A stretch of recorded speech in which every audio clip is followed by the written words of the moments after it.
I think we can start. Good afternoon, everybody. And afternoon or evening or morning, in whenever time zone you are. Rajeev Bhargava, who is in Delhi, it's 10 o'clock at night there. Welcome, Rajeev. Welcome, everybody. My name is Jose Casanova, and I am an emeritus professor of sociology and theology at Georgetown University and a senior fellow at the Berkeley Center for Religion, Peace, and World Affairs, which is sponsoring this series, along with Reset Duck. This event is being video recorded and will be available to everybody on YouTube probably at the beginning of next week. We'll follow the usual structure. We'll have first a conversation for about 55 minutes, and then we'll open up the session for a question and answer from the audience. There is a question and answer box down there at the bottom of your screen. Please do write your questions, and we will try to transmit them to Rajeev Bhargava, who will be able to answer as many as possible. So again, welcome everybody, and especially welcome to Rajeev Bhargava, who is a distinguished Indian political theorist, also a very close friend and esteemed colleague. He is now the director of the Institute for Indian Thought at the Center for the Study of Developing Societies, of which he was for many, many years the director. He's a world-renowned scholar, has visiting appointments in universities throughout Europe and the United States, and he is the foremost theorist on Indian secularism. Indeed, the title of our conversation today is Indian and Western Varieties of Secularism. So, Rajeev, welcome very much. Welcome. Thank you, Jose. Thank you. Thank you. It's an honor. And so good to see you. Okay, very good to see you. Hopefully, in the not too distant future, we'll be able to get together again. Very good. Now, in 1998, you edited a volume, Secularism and Its Critics, in India, basically discussing the different debates on Indian secularism. This was a time before any of those debates had really emerged in the West. So it was the first time that these debates emerged. But then about 10, 20 years later, similar debates raged through France, the US, Turkey, Indonesia, and throughout the Muslim world. So let's first discuss this volume to explain the context to an audience. Why now? Which were the kind of critics? And what was your defense? You became from this moment on the spirited defender of Indian secularism. So let's put all this debate, the Indian debate, in context first, please. Well, thanks. Thanks for the question. There were three objectives of that volume that I edited. First, to make us Indians realize that the current debate in India had a history. So I included intellectuals and scholars who wrote about it in the early 60s and tried to generate an interconnected historical narrative of Indian secularism after independence from colonial rule. Second, as you have pointed out, the discussion of secularism in the West was at that time scarce, and with one or two exceptions, not very theoretical. I wanted Western academia to take notice of this extremely rich Indian debate, just as I wanted Indian intellectuals to stop depending on text-based stereotypes and formulaic conceptions of Western secularism. I felt that Indian intellectuals needed to understand that in reality, secular states function very differently in different Western countries. So I tried to do this by including in the volume the French and the American case And I very much wanted to include Nilofer Gole's paper on challenges to Turkish state secularism in the volume, but unfortunately, the final version reached me after I sent the manuscript to the publishers. And by the way, I believe that the first ever panel in recent times on secularism was held in Hawaii by the Center for Transcultural Studies in 1994, the same year when, Jose, you published your very influential and famous book on public religions in a modern world. And that panel included Charles Taylor, Nilofer, and myself. So I believe that all these different versions of secularism had not been placed alongside each other. And to my knowledge, at least, no proper comparison was made before the volume was published. And finally, in political theory, few scholars, if any, had made secularism an object of theoretical inquiry. And I believe that happened when the Oxford Handbook on Political Theory was published as late as 2006. Political secularism, a term that I've used to distinguish state-oriented secularism from secular humanism and ethical secularism, was introduced as a topic in that handbook, probably for the first time in political theory. And I must have been invited to do so because of secularism and its critics. So I'm glad that volume received the attention that it did. To answer the second part of your question, already in Secularism and its Critics, I'd written somewhat sketchily about Indian secularism and how it was different from other models, the French, the American, the Turkish. And as I read more about these different secularisms, I became more and more convinced about its distinctiveness. However, the main reason I shifted my academic focus to secularism away from my early interest in extremely abstract theoretical issues in the philosophy of social science, my interest had been in methodological individualism, had directly to do with political developments in India. In 1989, with the growth of a militant Hindu nationalism that had turned the building of a temple for Lord Ram on exactly the same site where once a masjid functioned, the Hindu nationalists had made that a central project. And with it, the attacks on political secularism had intensified. A little earlier, and with no connection whatsoever with Hindu nationalism, academics such as Ashish Nandi and T.N. Madan opposed secularism as a normative ideal in India, but did not fully realize that their critiques really focused on a very Western, French, or American idea held uncritically by some left intellectuals. I was compelled to respond to these political attacks and academic critiques, but I also found that Indian proponents of secularism had no explicit defense to offer. The left in particular had not taken conceptual analysis or normative theory seriously and had sought only social scientific explanations of the crisis of capitalism and the limitations of the politics that surrounded it.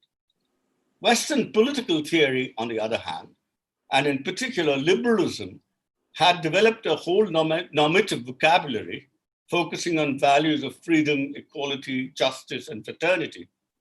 But then it had very little currency in India. Nobody really bothered about all this. And besides, barring one or two exceptions, such as Taylor, they had not deployed this normative theory to issues of religion and state. Taylor's first piece on this was published in Secularism and its Critics. So it's all this which led me not only to offer a proper normative defense of secularism, but to slowly become what you call a spirited defender of Indian secularism. Right, and you've continued doing this for for since then. Let's now try to figure out what it is your argument that makes Indian secularism unique. Basically, all forms of secularism are grounded on some kind of dual principle that Al Stepan called the twin tolerations. In the case of the United States, is the dual clause of no establishment and free exercise. Now, your argument is that Indian secularism is based on the dual principle of principal distance, which will be the equivalent or the parallel to basically establishment, and critical respect, that will be a different principle than free exercise. So tell us in which way these dual principles are different from the dual clause, the American model, or from French laïcité, for instance. And then we'll continue. Let me begin by talking about critical respect. And here I think religion can be usefully conceived, at least for my purposes, as comprising two major sort of subdomains. First, every religion should be seen as one among many ethics of self-realization and self-perfection, and also as something that delineates a path for such realization. Now, though often an individual pursuit, it needs someone to look up to, a teacher or a set of teachers. And it also needs co-participants and fellow travelers on this path to give mutual support and to reinforce each other's commitments. So religion, for me, is a group activity and presupposes an ethical community. And all these dimensions of there being an ethical community in which individuals come together and pursue their path to self-realization, this is a very big positive dimension in religion, or for that matter, in non-religious philosophies. And I think that this ethic, such an ethic of self-perfection and self-realization, can be God-dependent, gods and goddesses dependent, or entirely independent of God. And this pluralism is extremely important, and it's always been important in India. But religion also has another dimension. It consists of and prescribes norms of social interaction, very often who to marry and whom not to, what to eat and what not to, who to eat with and who not to, which types of work are socially more significant than other jobs, and therefore who should perform which job in whose service, and so on. Now, these social relations are very often enmeshed in power and hierarchy. They involve domination, oppression, exclusion, marginalization, and so on. So all these religions have also got these oppressive relations within themselves. And many of them also tell you what you may or may not do in relation to people who are outside your community. And in some extreme cases, a distinction is drawn between, say, true and false God, and an imperative is constructed that those who worship false gods are enemies to be fought.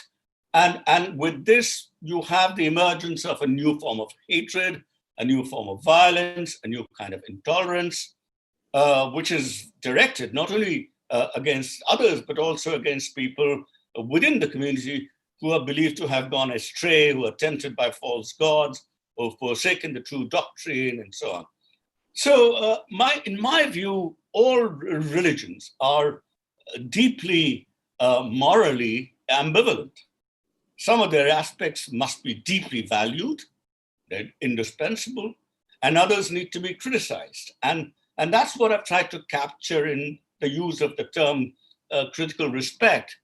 And the further idea here is that if you love or adore or respect something, you would be more sensitive to the flaws of that thing, the flaws that the thing has acquired or that person has acquired. And to identify these flaws, you need both an insider's understanding as well as the ability to stand outside it. And this can be done only when you have that sense of discernment, for which one may use the word reason or critique. So since religion has got something in it that is valuable and something that one cannot really value, one simply has to adopt this very nuanced and sophisticated relation of critical respect. Now, how does it relate to principal distance? How do you translate this stance, this attitude, into public policy of a democratic state? For this, I believe the state needs to adopt a policy of principal distance. In short, an ability to engage with or disengage from religion, to engage positively with religion, that is to say, help and facilitate the pursuit of its ethics, to give support to ethical communities, but also to engage negatively with it, which means to discourage, to disapprove, and to hinder those practices within religion that harm the practitioners or believers, that harm individuals, harm other members of a religious of the same religious community, what I call intra-religious domination, as well as harm members of other communities, which I call inter-religious domination. So to take an example from India, while schools that are run by religious community are often funded by the state on the ground that there's just something valuable, and within the limits imposed by the constitutional principles of freedom, equality, and fraternity, untouchability is constitutionally banned. Temples from which former untouchables were excluded have been thrown open to everybody. Religious customs and norms which are encoded in civil codes are challenged by people with the help of the state in order to make them more gender just. So the state sometimes has to leave religion alone, respect religious freedom, and sometimes it has to engage with it to help or hinder it. Now, if this is the case, then the state cannot do what an idealized American model, or at least one interpretation of that model, which talks about strict separation, wall of separation, or what I call the mutual exclusion model associated with the United States. If it follows, this model doesn't quite fit into the American version, but nor does it fit the French version, which is again, I'm idealizing it, which sort of propagates one-sided exclusion, where ostensibly the state can interfere with religion, but religion cannot interfere in the affairs of the state. So this, the state controls religion. It discourages public presence of any religion if it doesn't entirely bar it, and so on. And this is also, this model of principal distance is also different from all European models because this stance of critical respect and policy of principal distance is not meant only for the dominant religion or for the dominant church, but for all religions. Potentially every religion can benefit from the state, or it can be interfered with, depending upon which of these helps intra and inter-religious domination. So that is, in sum, my understanding of constitutional Indian secularism, and why and how this secularism is so very different from other models of secularism that are found in Europe or in the North Atlantic. Right. If one looks at all these historical contexts, continental Europe, France, the United States, India, it's very clear that secularism has not emerged out of the head of theories that then try to apply to the world, but has emerged as a pragmatic response to challenges of how to establish democratic societies, how to protect the principles of both liberty and equality and solidarity, fraternity, whatever you want to call it, in very different contexts. In some contexts, there was, again, a dominant church, and the task was how to precisely curtail this dominance to allow freedom of religion for others and non-believers. In the case of India, was very clearly a different context of religious pluralism, but very different from the United States. So what it seems clear is that secularism has not to be understood as a political theory, universal general political theory, which should apply to all places, but really the task is a pragmatic one of trying to find how to improve each particular democratic constitutional context. So in this respect, how can one form of secularism help teach something, help each other? How can we, in which way can we learn something from Indian secularism if each of these contexts is so different? Well, first of all, I must say that I completely agree with the way you've articulated this issue, that there isn't a perfect model, that secularism really emerged not as a doctrine in most places, but in a more in a pragmatic context in response to various forms of domination. So I think, with the possible exception of France and Turkey and much later India, in a somewhat confused way, you're absolutely right. Political secularism has not developed as a doctrine.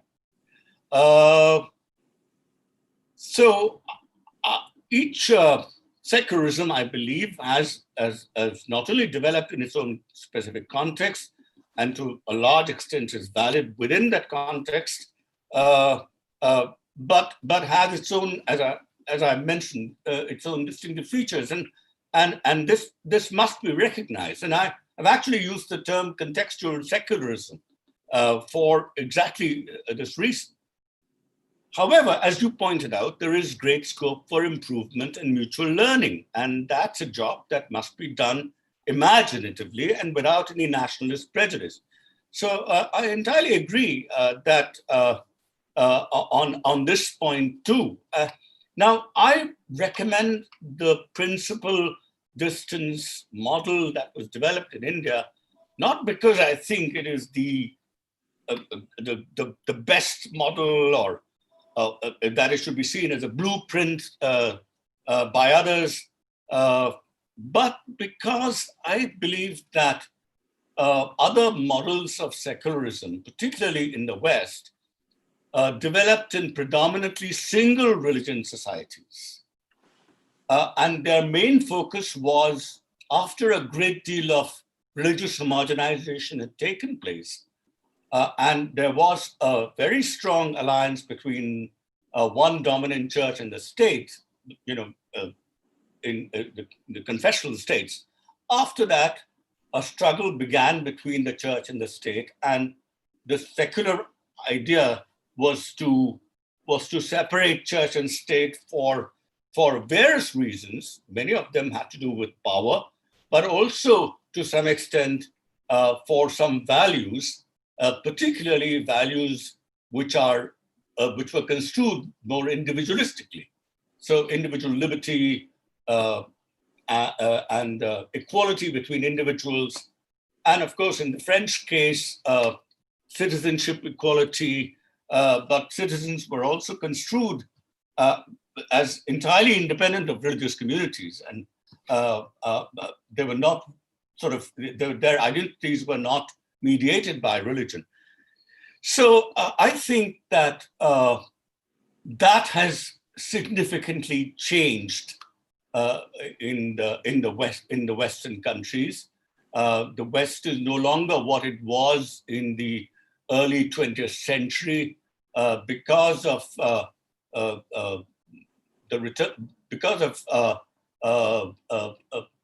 colonization and the coming of immigrants from the formerly colonized countries into different parts of Europe. And because of the intensification of globalization, I think there is now much greater religious diversity, the like of which Europe is not seen in at least the modern era. And because of that, because of this turn to being a more religiously diverse society, the model that was developed in India, which is taken different multiple religions as a natural part of the cultural landscape, I think that model, therefore, can have something to, well, teach is a big word, but something to offer to many Western conceptions. I believe that very early on, Indian secularism got its impetus from European ideas of religion-state separation, and so a lot of the focus on intra-religious domination probably was mediated by what people had learned from Europe in India, but it's also true that Indian secularism was always sensitive to religious pluralism, and this is a point that everybody recognizes. And I think this is given the changed circumstances, I think Indian secularism can now also offer something to Europe. So there has to be, this is the way in which I think there can be some give and take, mutual borrowing. And it's in that spirit that I've recommended principal distance, and polemically argued that if you judge by the standards of the Indian model of political secularism, by the yardstick of principal distance, many European states are found wanting and have polemically said that they're not secular enough. But that's only, that's something that I say with tongue in cheek, because very often you'd recognize that. I mean, Indians have been told that we're not modern enough and so on. So I think it's in that cheeky spirit that I sometimes tease my European friends that they're not secular so enough. I take the tease positively, and actually I'm persuaded, I've been always persuaded by your spirit of defense, but you've also been a critical public intellectual of democratic politics in India, and you have also have recognized the difficulties, the problems, the challenges there's particularly a Hindu or majoritarian Hindu nationalism presents to this model. I mean, if we look at the context of emergence of Indian secularism, was precisely as a response after the tragedy and the trauma of partition, the need to create a political system where Hindus and Muslims and Sikhs and Buddhists and Christians and Parsis and so on all could live together within this nation. And especially the problem of a very, very large minority of Muslims that remain in India even after the partition, and that indeed there's many Muslims today in India as either in Pakistan or in Bangladesh. So it is, after Indonesia, the largest number of Muslims in any country in the world. So what are then the challenges which majoritarian Hindu nationalism presents to this model of principled distance and critical respect? What is the problem then? Right. What are the challenges? So I would actually like to answer this question by laying out very, very sketchily the historical evolution of the larger context in India, because something has been happening for a very, very long time in India. And I'd like to draw your attention to that. And I'd like to do it in the following manner. So while in Europe and in even the United States, a process of what I would like to call de-religionization has been going on for quite some time. You might call it secularization. But in India, which did not have religion in the European sense until recently, say 200, 300 years or so, has been moving in the reverse direction. That is, it is religionizing itself. Now, what do I mean by these terms? In Western Europe, I believe, and this is what I mean by de-religionization, Christian beliefs are no longer the dominant beliefs in many Western European societies. but are one set among many options.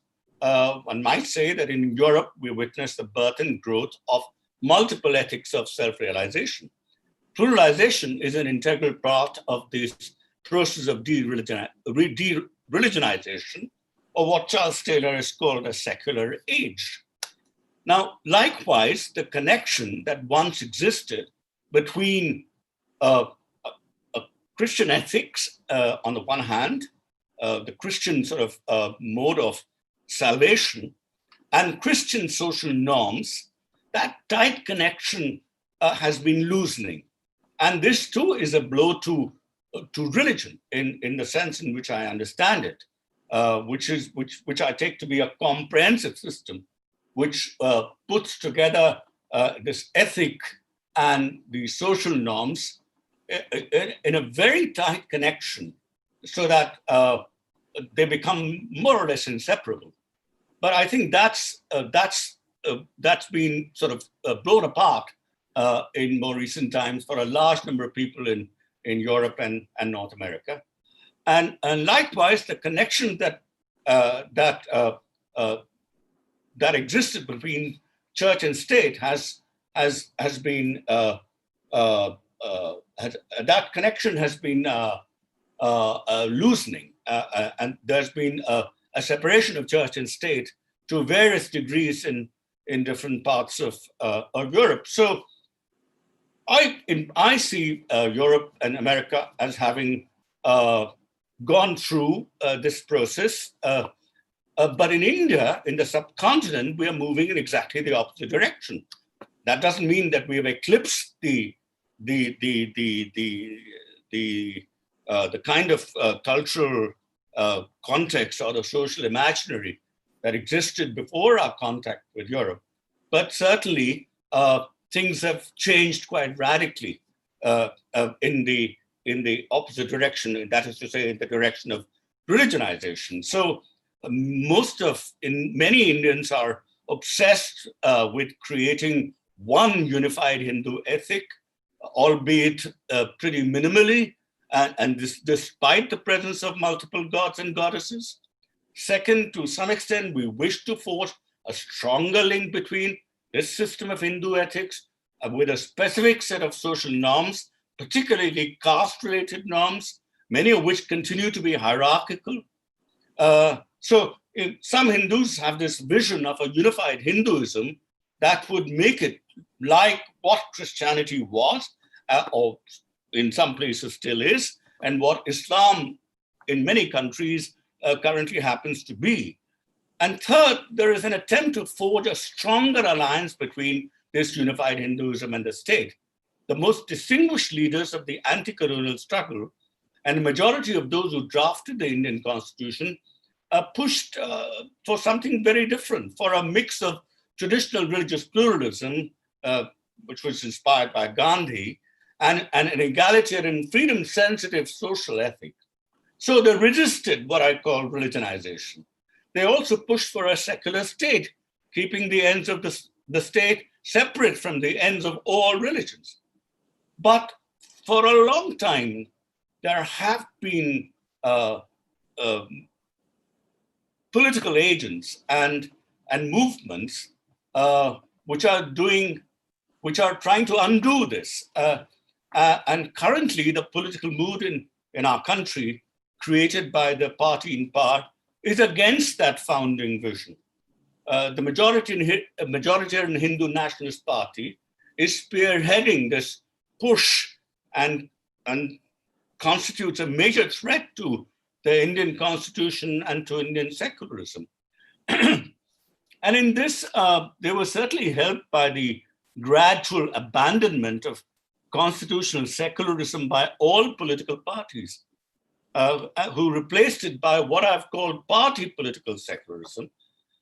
Party political secularism is a perverted form of Gandhian secularism that allows the state to play footsie with and support, for purely opportunistic reasons, the loudest, the most dogmatic, and the most politicized fringe of every religious community.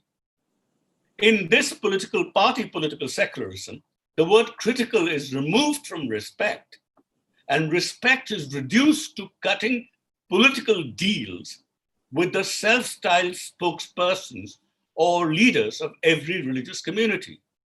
Now, once this was done, the Hindu Nationalist Party came into the picture, and it could attack the opportunism of all parties, all to serve its own interests to grab power. And it attacked opportunistic distance by not only attacking the opportunism of other political parties, but by dissolving the very idea of the state keeping distance from the dominant religion.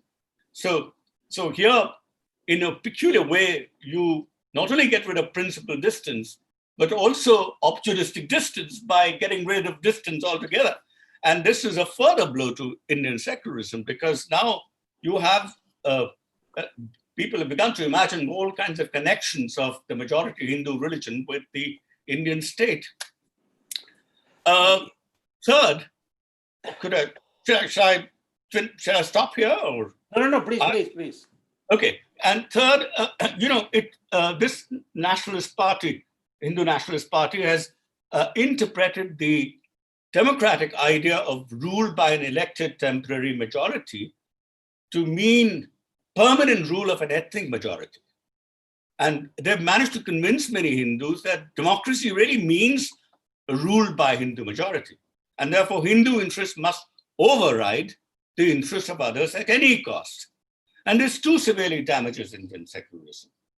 So, there are all sorts of ways in which this Hindu nationalism has undermined secularism, and sometimes the very conditions, the very preconditions of the working of a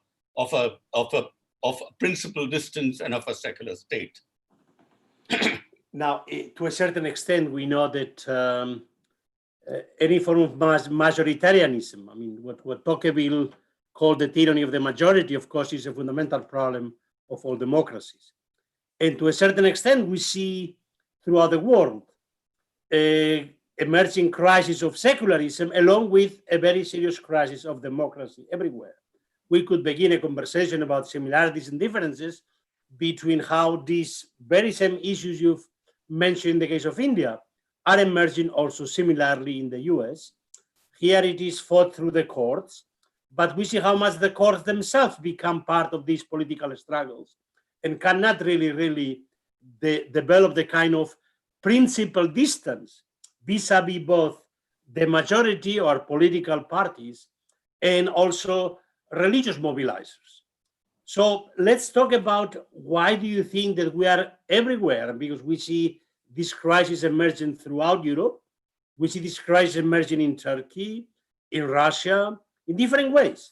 But everywhere you see different elements of a resurging religious populist nationalism. Even we didn't think that we could talk of a re-emerging Christian nationalism in the United States, but we see it emerging.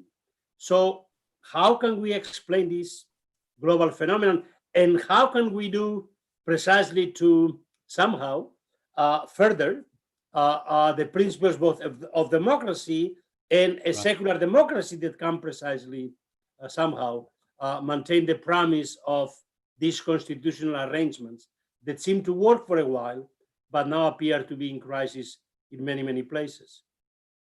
Well, I mean, there is, of course, you're right. I mean, there are global factors at play in the crisis of democracy virtually everywhere, and in the crisis of secularism. But each country has its own specific causes for the crisis of both democracy and secularism, and these are also related to one another. So let me see if I can give a kind of a general answer, and then also try to give the more specific answer pertaining to the crisis in India. So I think, I'm sure all of us would agree with this, that neoliberal globalization has been and always was going to be a double-edged sword. It both lifted millions of Indians above the poverty line. I mean, that is something that we have to acknowledge. but it's also created a new super rich elite and a new group of people who are either genuinely deprived or feel genuinely deprived. Now, the new wave of aspiration for material well-being and equality that has been unleashed by this whole globalization also creates a constant need to compare one's own condition with the condition of others, especially with those who are marginally better than oneself. And this plays massively on a very basic human emotion. I mean, you mentioned Tocqueville, and I recall that Tocqueville talked about how one of the main emotions in democracy, by which of course he meant social democracy, was envy, and this is something which is very rampant in many parts of the world. I'm pretty sure, and certainly in India, everybody now has a sense of relative deprivation, and therefore can build a narrative of victimhood around themselves. And this was always going to create a permanent sense of crisis, of anxiety and impatience. And neoliberal globalization also created a new, newly rich middle class, and central to its culture is this are these emotions of envy and these feelings of victimhood. This is a kind of a permanent mindset of a large number of people who have only recently sort of become rich. I mean, this was going to be an ideal setting for what might call, a kind of a mini counter-revolution against the original constitutional vision of that was set out by our founders. There has been an attack on socialism, on the idea of social justice. There has been a demand to roll back and try or an attempt to undo in a very indirect and oblique way any positive action, affirmative action for Dalits and for the scheduled tribes. And this was certainly fueled by a new reservation policy for what we call the other backward castes that was introduced in 1990 by the implementation of the Mandal Commission. And along with this idea of withdrawal of benefits for the poor and the Dalits came an attack on separate rights for minorities, which was widely propagated as special privileges, when in fact that was a way of minorities to get or to procure something which are routinely procured by the majority. So it wasn't really a special privilege, but it was certainly a different right. And so a lot of people, based on some of the things that I mentioned, that new culture, feel that enough of concession has been given, enough of sacrifice has been made by the rich, by the upper caste and by the religious majority, and it's time to now stop all that.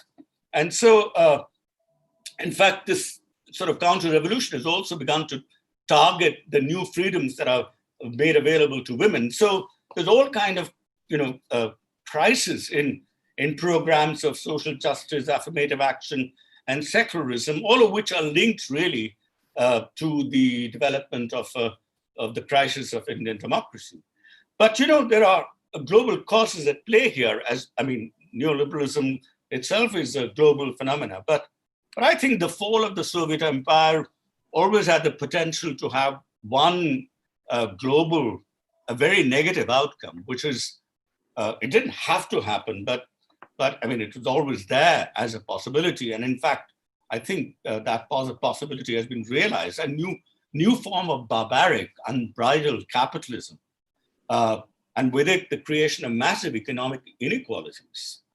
But also, one can't ignore, even before the fall of the Soviet Empire, major developments that took place in that fateful year of 1979, which saw the birth of a new militant political Islam in Saudi Arabia, the the Islamic Revolution in Iran and a change in the political climate of Pakistan and Afghanistan.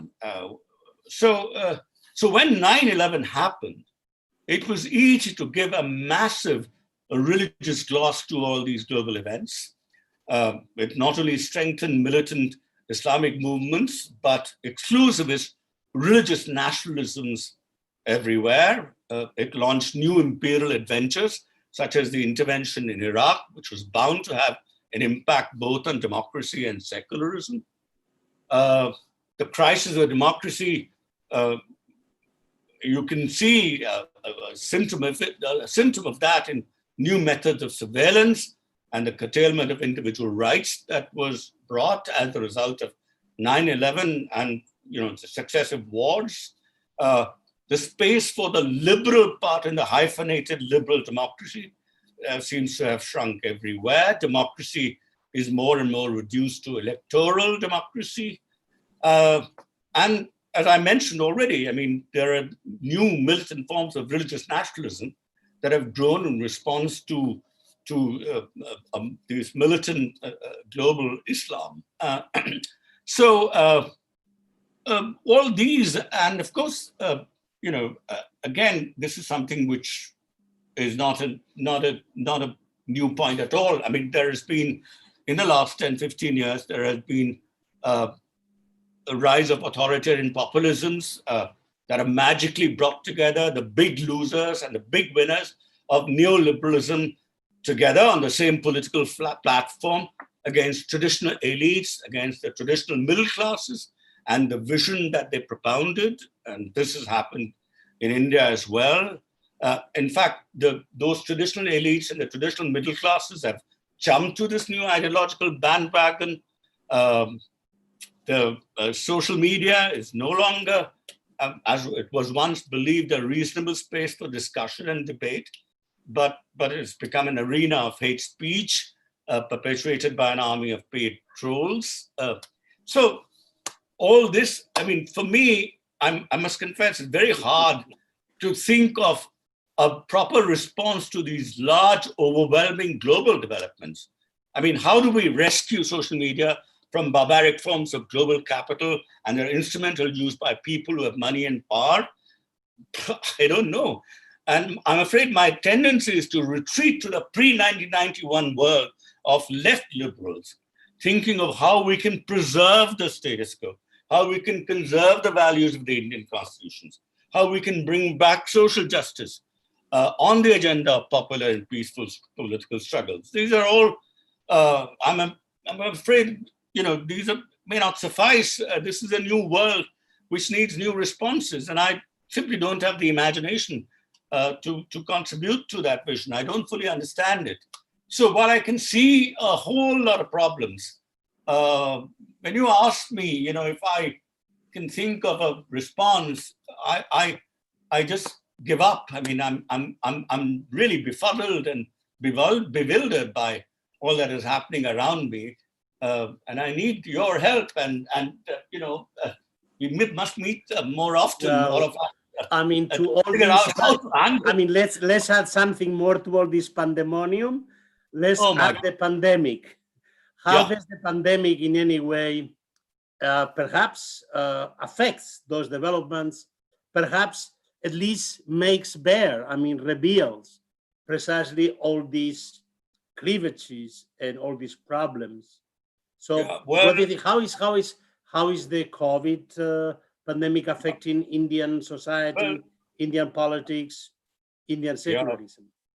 Well, I mean, the impact on democracy is pretty well known. I mean, it's the same everywhere. Surveillance is intensified.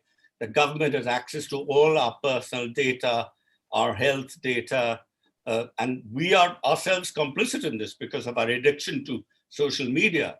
And COVID-19 has only intensified this trend. But more importantly, I think the lockdown and the continuing kind of residue of lockdowns has closed all open public spaces. While the markets have opened up, the political spaces have not. And And this severely restricts the possibility of public protest. Although people have defied governments here and there, but it's hard to deny that public protest has become extremely difficult, and sustained social movements that can put pressure on the government are virtually impossible. And our dependence on social media has increased because we can't meet people, we can't assemble peaceably, and this has led to the intrusion of the state into our private lives, and it's really impacted our political lives. So, and this is something which we all share, I'm sure. I mean, but I think along with the crisis of democracy, our secularism also faces new challenges. Minorities have been further stigmatized in this period, ostensibly for being careless and being filthy and unobservant of public norms of safety and health. So very early on in March, there was a public gathering of an international Muslim organization. I think it was Tablighi Jamaat, which was granted permission by the government, but which is probably the largest gathering of international gathering of Muslims all over the world. I mean, other than the Hajj. Yes, probably, but I think we had it in Delhi. It was to be held in Bombay. In Bombay, it didn't take place, but in Delhi it did. I mean, it was in one. I can't remember the term for that, but it was in one sort of a public space which was enclosed. It was very unfortunate, and it was quite. I mean, I don't think permission should have been granted, but nonetheless, once that permission was granted, then the meeting took place, and after that, you know, Muslims were treated as COVID-19 affected suspects. Many of those people who took part in that gathering were quarantined for an indefinite period. Some were even put in jail, while, you know, probably not at the same time, but a little later, there were very similar gatherings of Hindus which were completely overlooked and ignored. And likewise, the most elementary principle of a capitalist market, you know, the buying and selling of goods and services without discrimination, that began to be violated. I mean, I hope it's not happening now, but at that time, in April, I think it was really quite tragic and very upsetting, because one Muslim fruit seller was shown in a video to be putting his saliva on a fruit in order to give it to a fresher look. And from then on, virtually every Muslim in parts of North India who had anything to do with the sale of food items was viewed with great suspicion and was considered an outcast, someone from whom one could not buy anything. I know of people who refused to buy bread from bakers, from bakeries that were run by Muslims. It was and all kinds of narratives against Muslims, which are already doing the rounds. You know, they're out to convert, they're lustful predators who wish to cast a spell on Hindu women and marry them with the sole purpose of converting them to Islam. They're an existential threat to the Hindu way of life. All these narratives were intensified, at least in the early period of COVID-19. So yes, I mean, quite certainly both Indian democracy and Indian secularism have run into graver crisis in this period.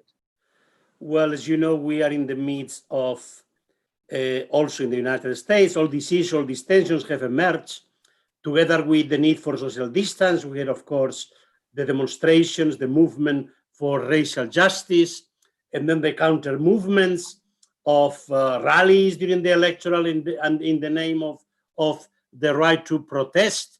And so there has been all kinds of conflictive. We are in the midst of the elections. We thought when we were going to have this meeting that feel like we will have already a resolution. There is no resolution yet. But I want to ask you about how this India has been looking at this election. I mean, I remember that when the pandemic was emerging, Trump was actually visiting India, had a triumphal visit to India, a good relationship with Prime Minister Modi. And in fact, it was then that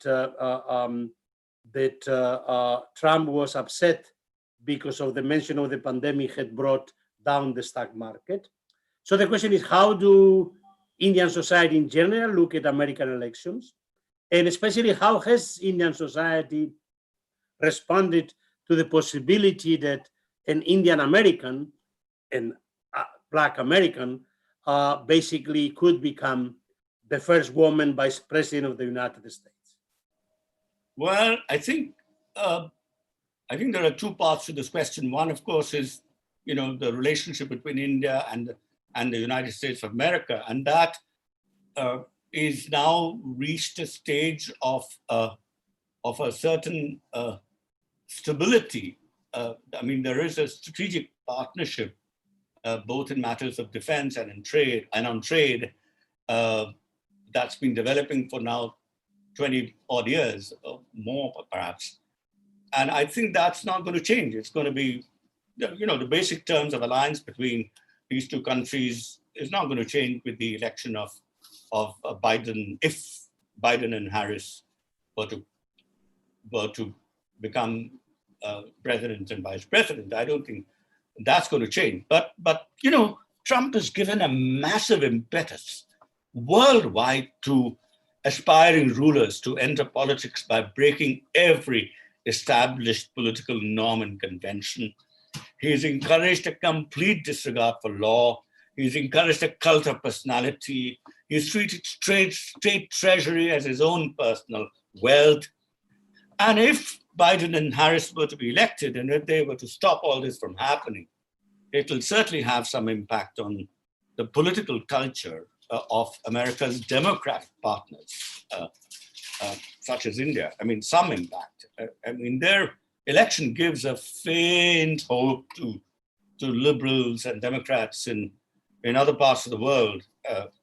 And just as it would make the American state, at least from my point of view, have made, a little more sensitive to the plight of Blacks and immigrants.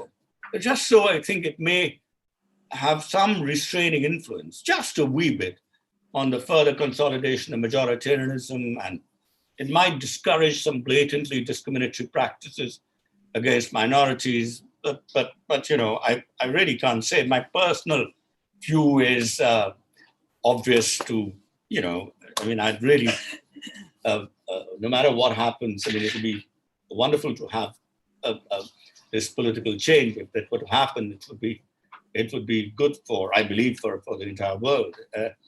On Kamala Harris, I think there is some enthusiasm, but I think the response is somewhat muted. The warmth in the response is kind of is held back, and I think that has to do with the Modi-Trump friendship, and I don't think people want to really openly pitch for a Democrat because they don't want to be openly critical of the prime minister. So I think there is.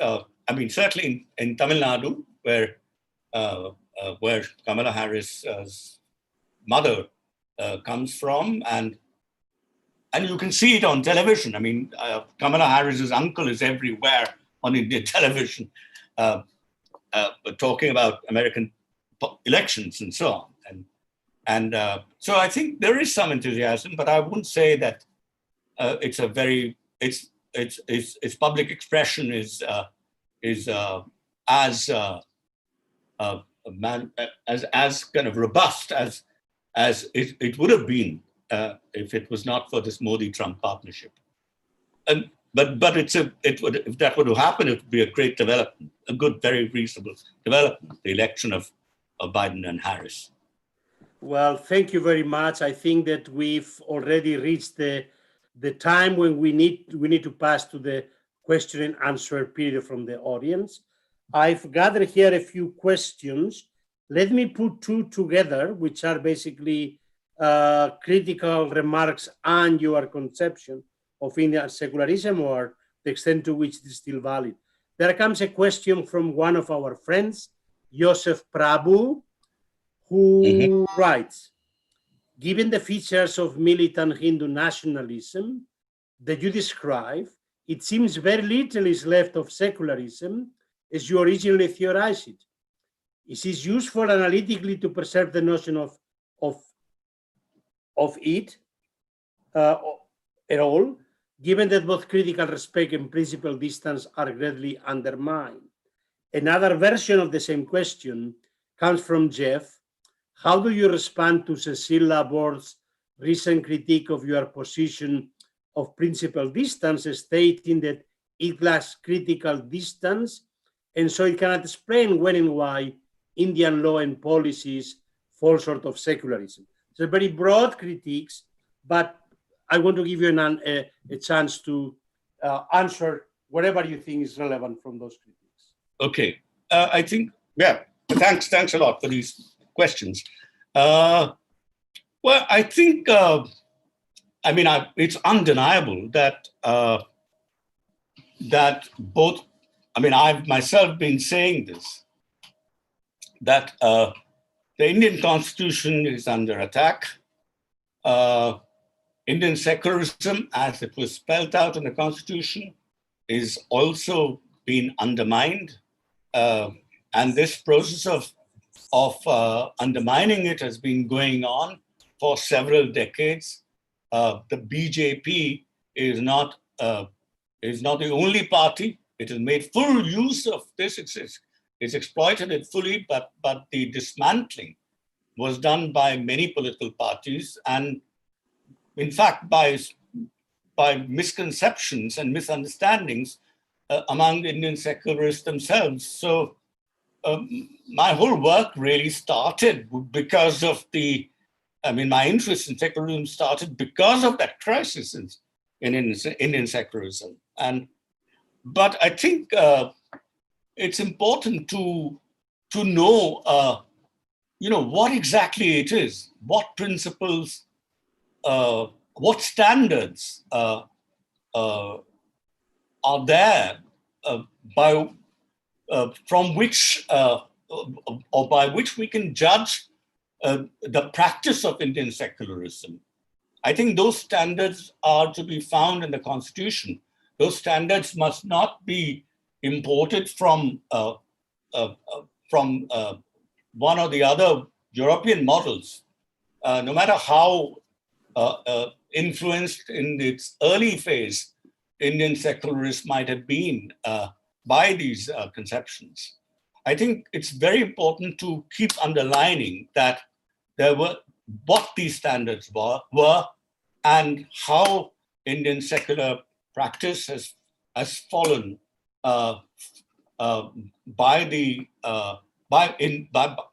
when judged by these standards. The critique of secularism, both by those who oppose it and those who are who want to see it flourish, both this critique must come from within, from the normative vocabulary which is developed by Indians themselves, and so I think it's very important to keep this alive. And as I said, this model as relevance not only for Indians but also worldwide. So there is no reason not to keep talking about it. And things change, we're going through a very rough patch, but I'm not that pessimistic that we will never get out of this, and we will never be able to renew the importance and relevance of Indian political secularism for our own country. So I think I don't agree with Joseph that this is something that we should now put aside and move on. So that's my response to Joseph. I think the Cecile Laborde's point. Well, I haven't read it very carefully, but I know a little bit about it. I think there's a misunderstanding there. This is a misunderstanding which is shared by a lot of people, that I kind of misdescribe European models and I over idealize the Indian version. I may have been wrong in the details here and there, but by and large, I think the point that I made in this conversation with you, Jose, and which you accepted, which is the point about the point about accommodation of diversity. That point is something which is extremely important, and this is precisely how we need to judge our own secular practice today. That provides a critical standpoint. It is because there is this push for a kind of homogenization, creating a uniform social and political order that sort of unsettles a lot of people like me, and so I don't see that I'm what is it? Something. What are the terms that? What was the particular formulation? Unfortunately, let me see. I can't find it in my. Well, anyway, something to the effect that I'm not sufficiently distant from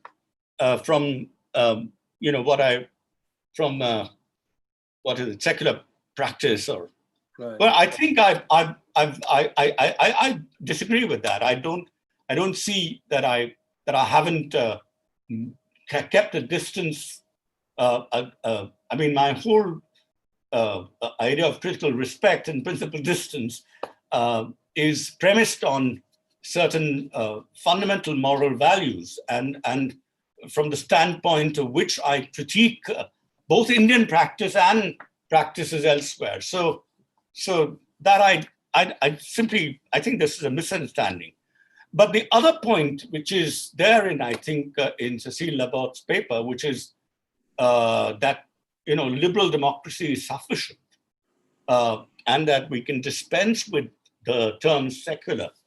And this is the point that is made by a number of people. I think, and it's been made by many Indians as well. I think that misses one crucial issue.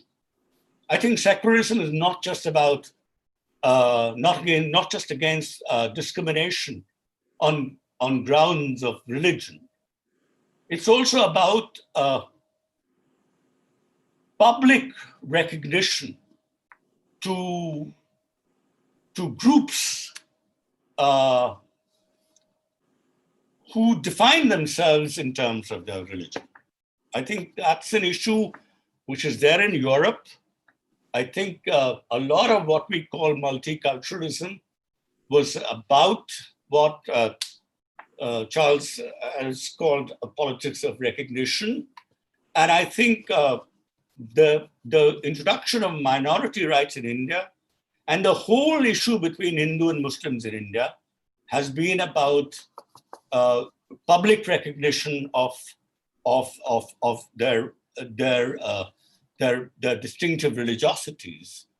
I mean, there's a thinning down of religion under our conditions, particularly under nationalism.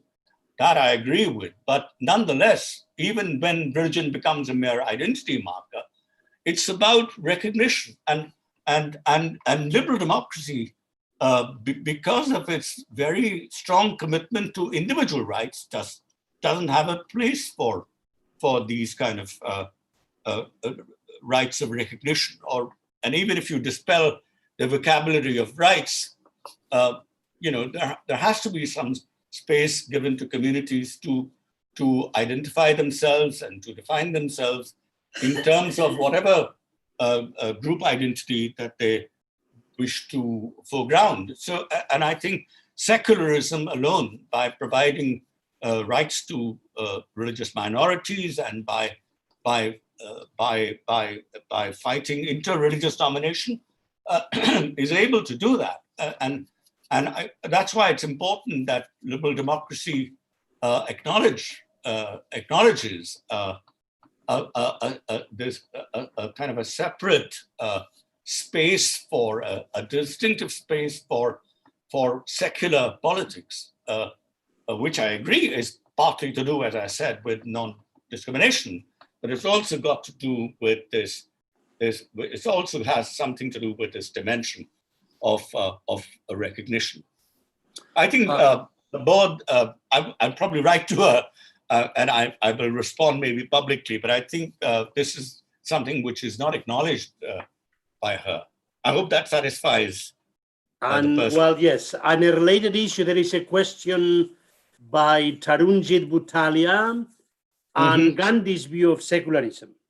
And he writes, Mohandas Gandhi stated at prayer meeting on December 1947, it cannot be said that Sikhism, Hinduism, Buddhism, and Jainism are separate religions. All these four faiths and their offshoots are one. Hinduism is an ocean into which all the rivers run. It can absorb Islam and Christianity and all other religions, and only then can it become an ocean. Otherwise, it merely remains a stream along which large ships cannot ply. So the question is, it seems to me that Gandhi was a religious pluralist, but only if the other faiths were a part of the Hindu faith tradition. What are your thoughts on this matter? Yeah, I think we need to make a distinction between, this word Hindu is very peculiar. In India, it was always used by others to refer to people who lived on the other side of the river Sindhu. Or Indus. This is the Persian rendering of the same word. I mean, Hindu. Or the Greek in whatever Indus. So I think a lot of it, Hindu can be used for a larger cultural imaginary of ancient India, which is not really. This is quite peculiar because as everybody knows, I mean, there is this kind of ethos or this imaginary had continuously reproduced itself in different ways. It has survived many onslaughts, both from within and from outside.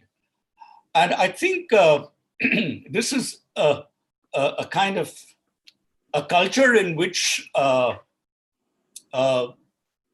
there is this culture shares a very common semantic universe where all kinds of translations take place.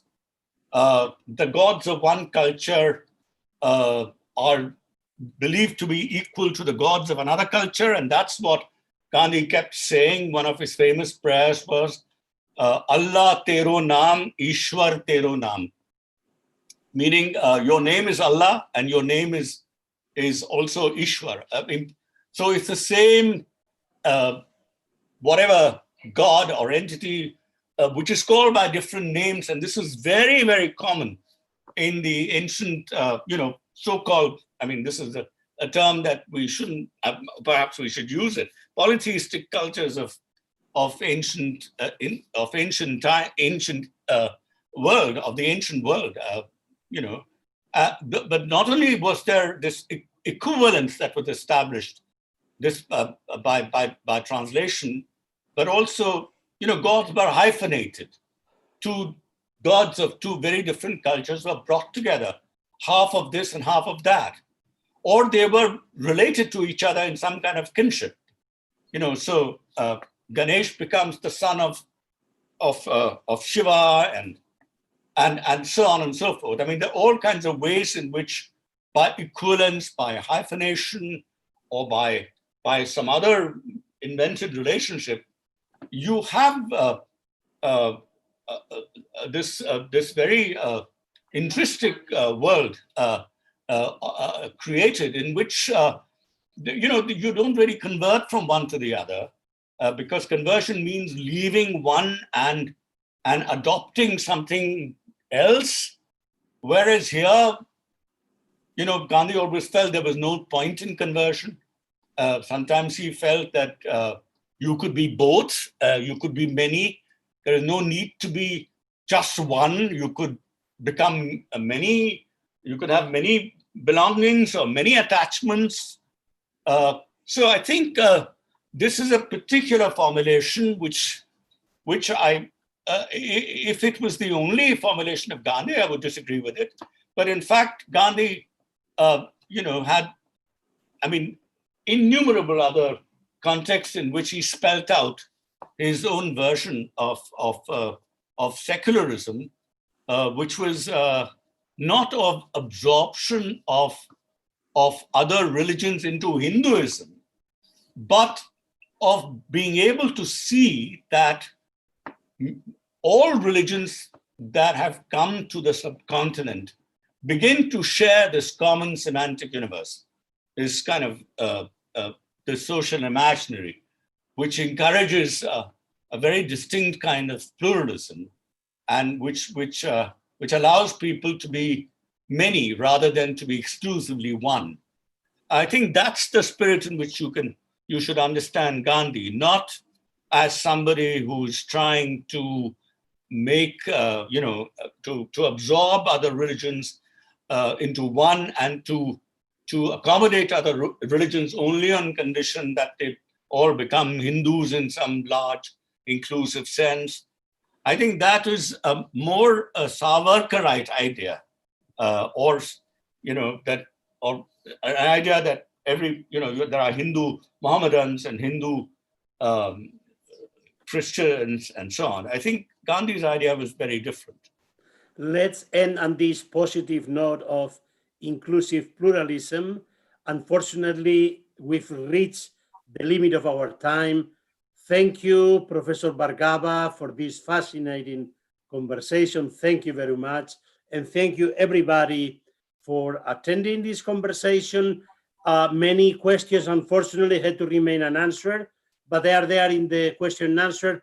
Professor Bhargava may, if he has the opportunity, answer them.